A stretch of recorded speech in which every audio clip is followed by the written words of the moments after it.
예레미야 32장 26절에서 35절의 말씀으로 우리에게 주시는 하나님의 말씀에 함께 은혜 받기 원합니다. 하나님은 예레미야 선지자를 통하여서 유다의 죄에 대하여 하나님이 그들을 심판하시고 바벨론에 의하여서 그 유다 나라가 멸망을 당하고 그들이 포로로 끌려갔다가 70년 만에 다시 돌아오리라 라는 말씀을 주셨습니다. 하나님께서는 예레미야에게 그 말씀들을 주실 때 오늘 이전의 말씀에 보면 그 예레미야 선지자의 친척 그 숙부의 아들의 땅을 하나님께서 예레미야 선지자에게 사라라고 말씀합니다. 그래서 예레미야는 하나님의 말씀을 따라서 그 숙부의 아들의 땅을 자기가 구매하게 됩니다.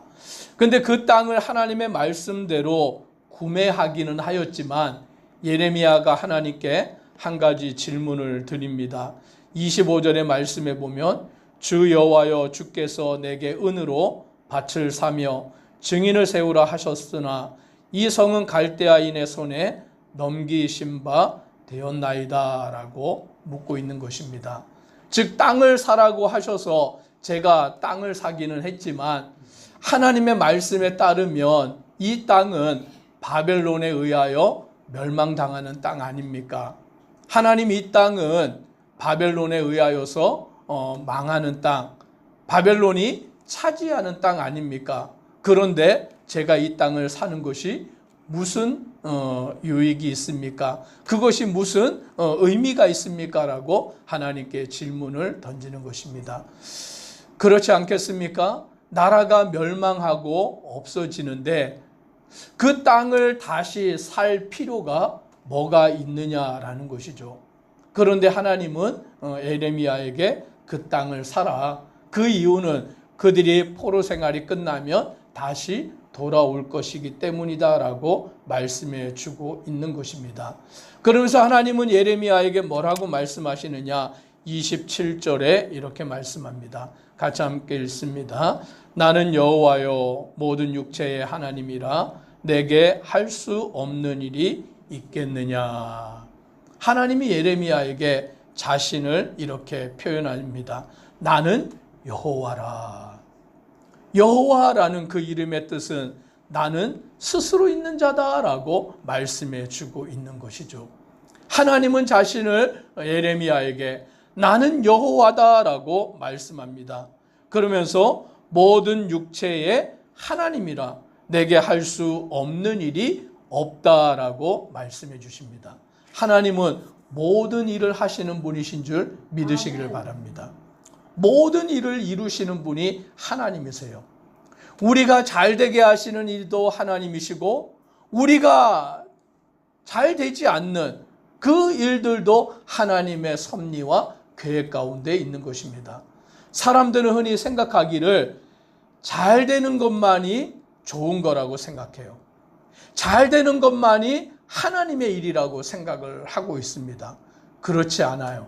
때로는 우리가 안 되는 일도 하나님의 섭리 가운데 있는 줄 믿으시기를 바랍니다. 때로는 우리가 계획했던 일들이 안 되는 것, 우리가 생각하였던 일들이 막히는 것, 우리의 생각과는 다른 길로 가는 그 일들도 하나님의 계획과 섭리 가운데 있다는 것을 알아야 하는 것입니다. 지금 이스라엘 백성들을 하나님이 바벨론의 손에 맡기십니다. 그래서 바벨론이라는 나라가 일어나서 예루살렘을 진격해오고 예루살렘을 포위하고 예루살렘을 멸망시킨다라고 말씀하는 거예요.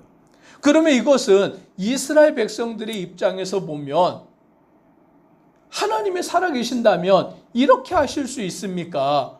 하나님이 전능하시다면 이렇게 하실 수 있습니까? 왜 우리를 바벨론이라는 나라에 의하여 멸망시키십니까? 하나님 정말 살아계신 건 맞습니까? 전능하신 하나님이 맞으십니까? 라고 말할 수 있는 거예요. 그런데 하나님은 그렇게 하는 것이 하나님의 뜻이다라고 말씀하는 것이죠. 왜 그렇게 하시느냐? 오늘 하나님이 그 유다 땅 예루살렘을 바벨론의 손에 넘기시는 이유가 무엇이냐라는 것이죠. 29절에 보니 이렇게 말합니다. 이 성을 치는 갈대아인이 와서 이 성읍에 불을 놓아 성과 집 곧 그 지붕에서 바알에게 분향하며 다른 신들에게 전제를 드려 나를 경노하게 한 집들을 사르리니 라고 말씀합니다.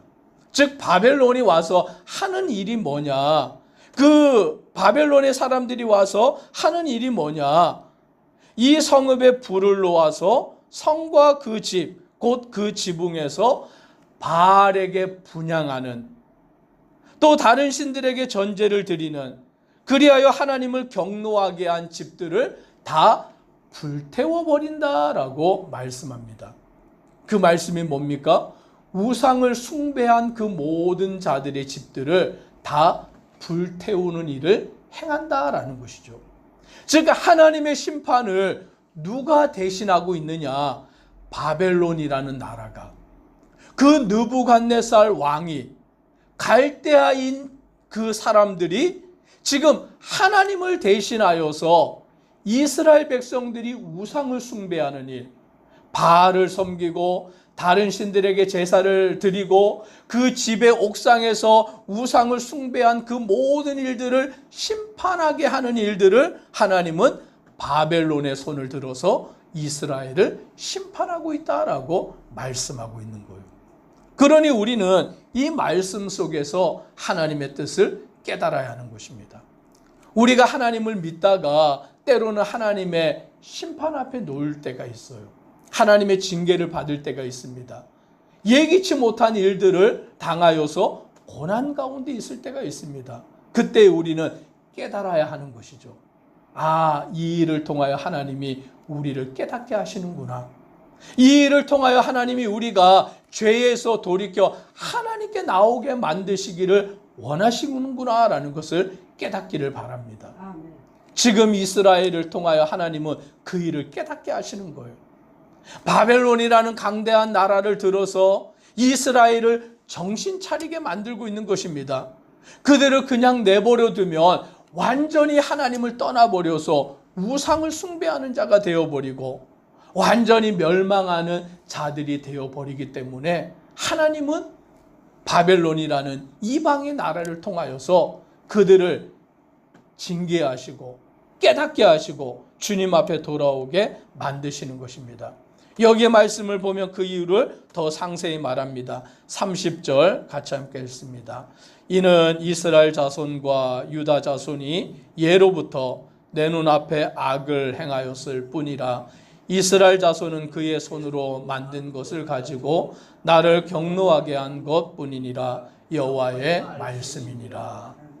하나님이 그들을 심판하시는 이유가 분명한 것이죠. 이스라엘 자손과 유다 자손이 예로부터 내 눈앞에 악을 행하였을 뿐이다 라고 말씀합니다. 하나님을 경노하게 만드는 우상을 숭배함으로 말미암아 하나님을 경노하게 만드는 그 일을 이스라엘 백성들이 행하고 있기 때문에 하나님이 바벨론을 들어서 그들을 심판하시고 그 일을 통하여 그들이 깨닫게 만드신다라는 거예요. 얼마나 그들이 하나님 앞에 죄악을 행하였느냐. 32절에는 이렇게 또 말씀합니다. 같이 읽습니다. 이는 이스라엘 자손과 유다 자손이 모든 악을 행하여 내 노여움을 일으켰음이라. 그들과 그들의 왕들과 그의 고관들과 그의 제사장들과 그의 선지자들과 유다 사람들과 예루살렘 주민들이 다 그러하였느니라. 이스라엘 백성들이 죄를 범하였는데 누가 죄를 범하였느냐? 왕과 고관과 제사장과 선지자, 또 이스라엘 모든 백성들이 다 하나님 앞에 죄를 범한 거예요. 남녀노소 불구하고 신분 고하를 불구하고 종교 지도자가 된 제사장과 선지자들까지 하나님 앞에 죄를 범한 것입니다.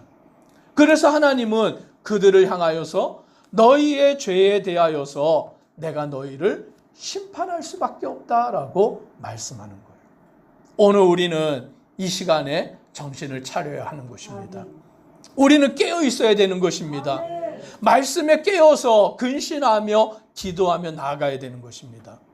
오늘 이스라엘 백성들이 다 죄 가운데 빠져버렸고 다른 자도 아니라 제사장과 선지자들까지 하나님의 말씀을 전해야 되는 그들까지 죄에 빠져 헤매이기 때문에 하나님이 그들을 심판하시는데 33절에 보니 또 이렇게 말합니다. 그들이 등을 내게로 돌리고 얼굴을 내게로 향하지 아니하며 내가 그들을 가르치되 끊임없이 가르쳤는데도 그들이 교훈을 듣지 아니하며 받지 아니하고 하나님을 향하여 등을 돌렸다라는 거예요. 얼굴을 돌렸다라고 말씀합니다. 우리가 싸우고 나면 어떻게 합니까?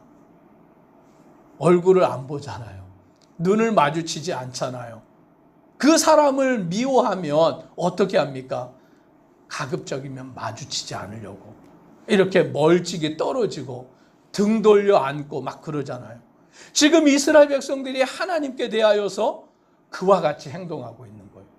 하나님을 보지 않으려고 하고 등을 돌리고 얼굴을 돌리고 하나님을 찾지 아니하고 우상만 섬기는 그와 같은 자들이 되어버렸기 때문에 하나님이 그들을 심판하셔서라도 심판의 이유가 뭐냐라고 하면 멸망시키려고 하는 것이 아니라 그들로 하여금 회개하고 돌아오게 만드시기 위함인 줄 믿으시기를 바랍니다.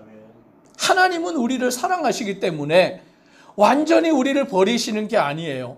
책망해서라도 심판해서라도 다시금 회개하고 돌아오는 자가 되게 만드시는 것. 그것이 바로 하나님의 사랑이며 하나님이 원하시는 바다라는 것입니다.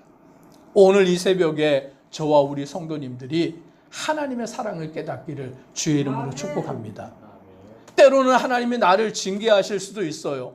하나님이 나를 향하여서 고난을 겪게 만드실 수도 있습니다. 연단하실 수도 있어요. 그러나 그 일을 통하여 우리를 하나님의 사람으로 빚어가는 것임을 깨달아서 우리가 주님 앞에 더 가까이 나아가는 믿음의 성도 되기를 주의 이름으로 축복합니다. 기도드리겠습니다.